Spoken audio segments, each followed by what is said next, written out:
Welcome to another episode of The Photo Department. This evening I'm drinking Hairbender by Stumptown, which is a very classic blend that Stumptown's had forever. It's one of their original coffees, I believe, and it's really good. You can get it kind of anywhere these days. And I say this evening because it is Saturday, the 19th, at 7 o'clock at night. I am doing this video at night because I got the idea for this video today, and so I started shooting for it because I just got really excited. Yeah. So it's 7 o'clock at night on a Saturday, so you can tell what my social life is like since I'm home on a Saturday making a video for YouTube, which I'm very okay with. I'm very cool with that. I got the idea for this video because I woke up super late. I missed meeting up with a friend for coffee this morning because I slept past the time we were gonna meet, and I just kind of was groggy when I woke up. I usually have a lot of trouble sleeping, especially in the last year. I've just had like crappy sleeping problems. It's just pretty much an insomniac nowadays. I'm up really late and go to bed really late and then wake up around 9, super exhausted because I only got like 4 hours of sleep or whatever. So it's been kind of weird. So I got the first like good amount of sleep in a long time last night, but unfortunately it was like the wrong time to sleep in. Either way, I was frustrated and I thought that I was being unproductive, and so I decided I wanted to go out and just shoot some photos to kind of get my creative juices flowing and just get out of this rut. And I realized I had a bunch of Tri-X in my fridge that I haven't shot yet, and I don't even know why I bought it because I don't shoot black and white film all that often. It's pretty rare that I do, but I was inspired. I thought that it would be cool to try to do some scenes on the street with Tri-X, which Tri-X is a very popular film for people who do street photography. I'll say it right now, I'm not a street photographer. And that's not to say that being a street photographer is bad, because a lot of the photographers that I know who I look up to, who I think are really, really talented, are people who would classify themselves as street photographers, or who at least shoot photos most of the time that you could classify as street photography. A couple years ago, I kind of got caught up in the street photography craze and tested it out to see if I was into it, and I didn't like it that much. It wasn't how I like to work. I like to be more methodical, and I like to be kind of controlled when I do a shoot. I like to have control over what I'm shooting and the light, and get everything right, like in camera. And street photography is more of this run and gun instinctual thing that I think some people really have that down and are super good at that, and some people just don't. And I think I'm one of those people that don't really have that instinctual street photography gene, I guess. Knowing that Tri-X is one of the top choices for street photographers, I decided to load up my Nikon F2 and go down to Old Oakland, get some coffee, and see if I could find some interesting things to shoot on the street. Side note, I got a ton of shit from some people because I pronounced this as Nikon rather than Nikon in my last video that featured this camera. And I get it. I knew it was totally going to happen. It's totally okay. Yeah, that's totally pretentious of me to do that. But in Japan, and all the people that I know who are Japanese or from the UK, all pronounce it Nikon because that's the name. That's how they say it. That's how it's said. You know, in English-speaking countries in the West, like the United States, Nikon is what people like to call these cameras, and neither of them are wrong. And if you call it a Nikon, you're not wrong. I just like that I like Nikon. I think it sounds cooler. I honestly just think it sounds cooler, and it seems to be more accurate. So that's what I called it. So get used to it. It's a Nikon to me. I also wanted a chance to try and shoot more with the Nikkor 105mm f2.5 because I bought this lens last year, and I bought it because it has had such great reviews, and it's been heralded as one of the best 35mm portrait lenses out there. I want to say that's true, but I haven't had enough chance to accurately kind of assess that because I haven't really shot it that much. It's pretty long. 105 millimeters is pretty long, and I've tried adapting it to the Fuji, and it's even longer. I haven't really challenged myself with this lens, so I decided today to stick to this lens only and walk around and kind of do that. I have to say it was pretty fun to shoot with this lens. It's very smooth, very nice. I got this from Glass Key Photo in San Francisco, which is my favorite film photo shop. Those guys are the best. Matt and Gordon are the best. I love you guys. Hello. I also wanted to challenge myself and shoot just one roll of Tri-X. Initially, I thought the challenge was, oh, I only get one roll to shoot, I better make it count. But in reality, I'm really picky when it comes to that kind of shooting, so the real challenge was finding 36 exposures that I really wanted to make that were, I thought, worthwhile. And I think I did pretty good. If I did this right, there are a couple of shots I'm super proud of, and I can't wait to see how they turned out. Another reason why I was inspired to shoot some black and white film today is that I bought some new black and white chemistry recently, and I've only tried it once or twice, but I think I tried it with the wrong type of film. I wasn't so sure about the results, so I decided to shoot Tri-X, which this chemistry says works really well with it. I wanted to process a roll of Tri-X with this chemistry and then process a roll of Tri-X the way I normally would, which would be a stand development with Rodinal, and then kind of compare the two and see how it comes out. So I usually process black and white film in Rodinal as a stand development procedure, but I'm going to do a more normalized black and white process for the other roll of Tri-X I'm going to shoot tomorrow. So that way it's more of a one-to-one comparison rather than a comparison between a stand development and a regular development in monobath. I guess I should tell you what I'm talking about. So I picked up the CineStill Df96, which is their new monobath single-step solution. Based on the stuff that I had been seeing online with photographers who've been using this, it seems like it's a really, really great solution for people who want to process black and white film a lot and don't want to use a whole process to do it and want it to be quick and easy. So I'm going to try this again. The film that I had used previous with this monobath was the Kodak T-Max P3200. So because that is a T-grain film, the instructions for how to process that film with this process is a little bit different. I might not have done it right, or I don't know. Basically, it's going to be extra grainy if you use a T-grain film with the monobath. Normally, I don't really mind a lot of grain, but I wanted to do something that was more built for using this type of chemistry and really see if the results are professional and up to par. So tonight I'm throwing this roll that I shot today into the monobath, and then I'm gonna let it dry and scan it.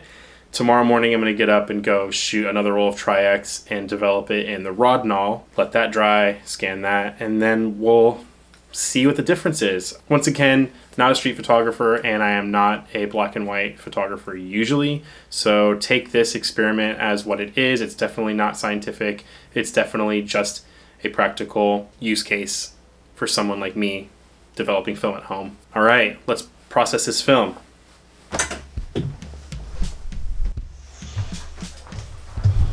Okay, now we're in my bathroom where I'm going to process the film, and there's a couple things to know. First, everyone should know this because it's, I think, pretty obvious most of the time, but if you're going to be working with chemicals to process film, you should always wear gloves. I wear black gloves because they were on sale on Amazon.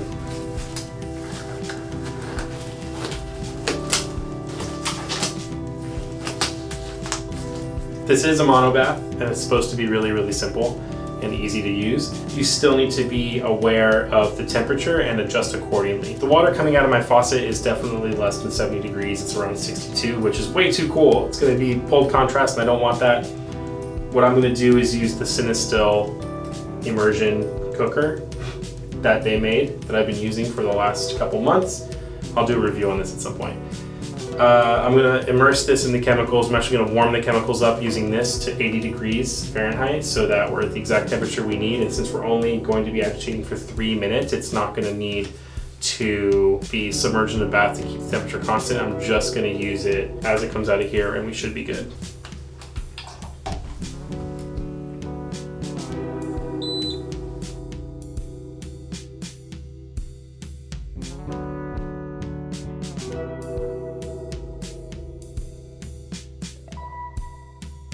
All right, now the chemicals are warmed up. They're about 83, 84 degrees Fahrenheit, so it's a little bit higher, so that when the chemicals get transferred into the container, or I'm sorry, the tank, where my film is, there's going to be a little loss of temperature just because of that transfer. So it should be right at 81, 82 when that happens, and then as the time goes, the temperature will eventually decrease, but by the time it's decreased enough, we'll be done with the development, so we should be good to go. I have already put 82 degree water into the tank to pre-wet it, and now we're gonna pour that out and put the chemicals in.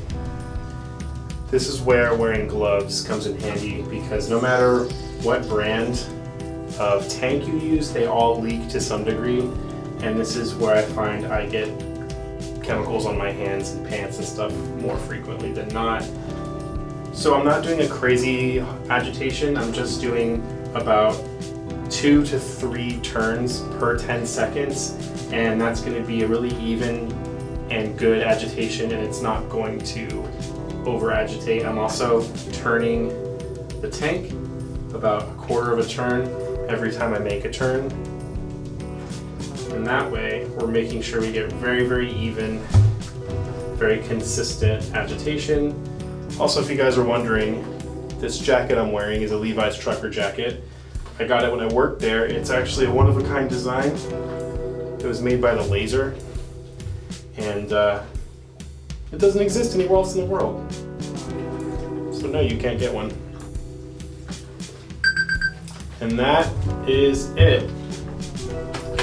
The great thing about this monobath is that it's reusable. So you use it, pour it back in the bottle, close it.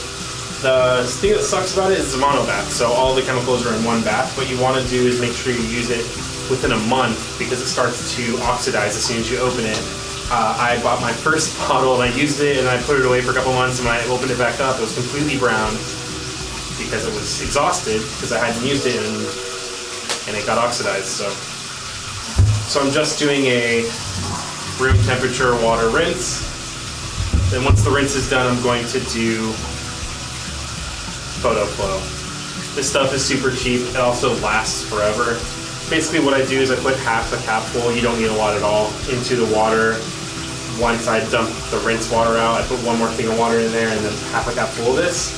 And then I agitate it for 15 seconds and let it sit for a minute.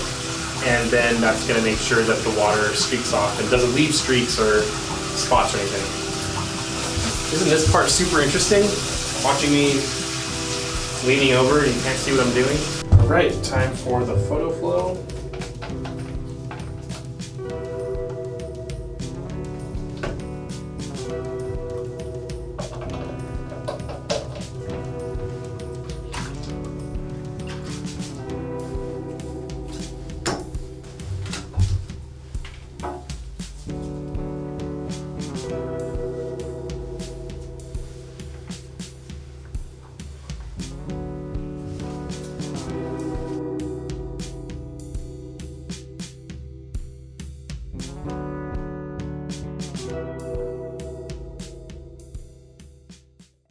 Okay, here's the roll of Tri-X that I processed yesterday in the D96 monobath.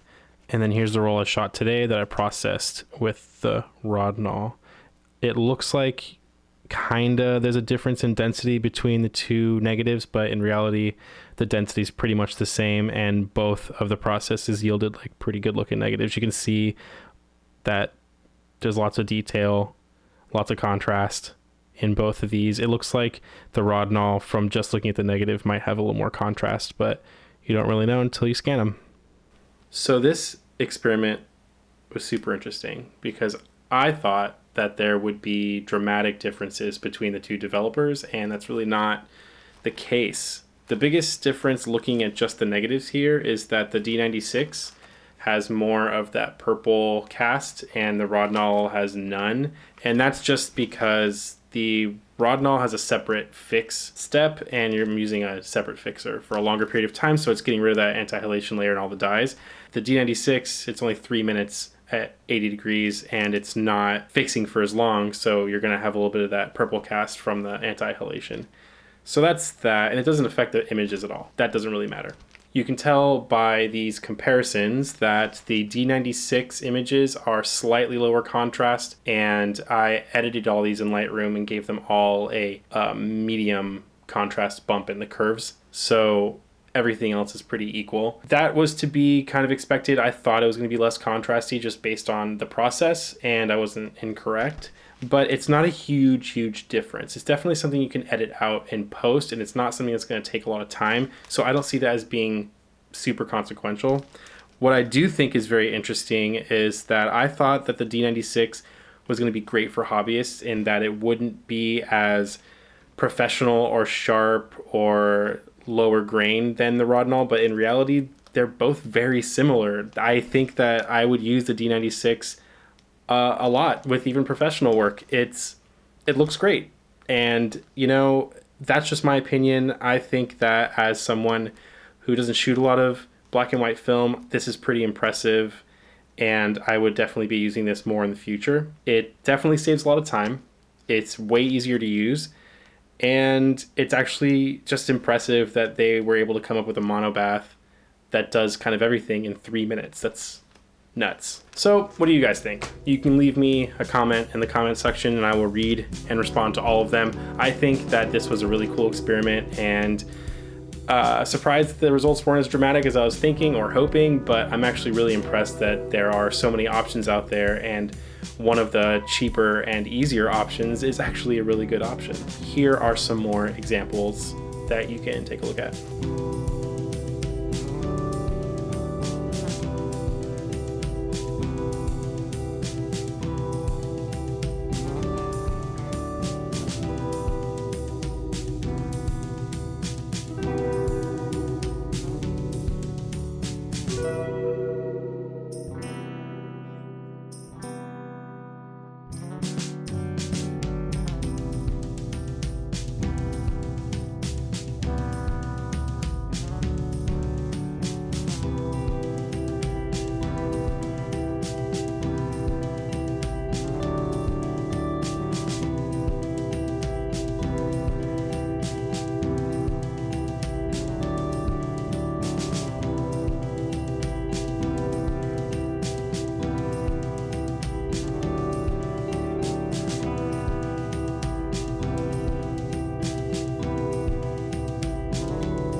All right, that's it. This was a long video. I'm sorry this episode was so long, but there's a lot to cover.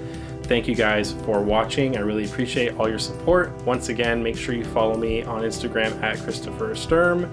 If you have suggestions for the channel or questions or comments, leave me a comment in the comment section, or you can email me hello@csturmphoto.com. Make sure you go to my website and check out my book. This is the last time I'm going to mention it in a video that has nothing to do with the book, but I made a book. It's my first book I ever made.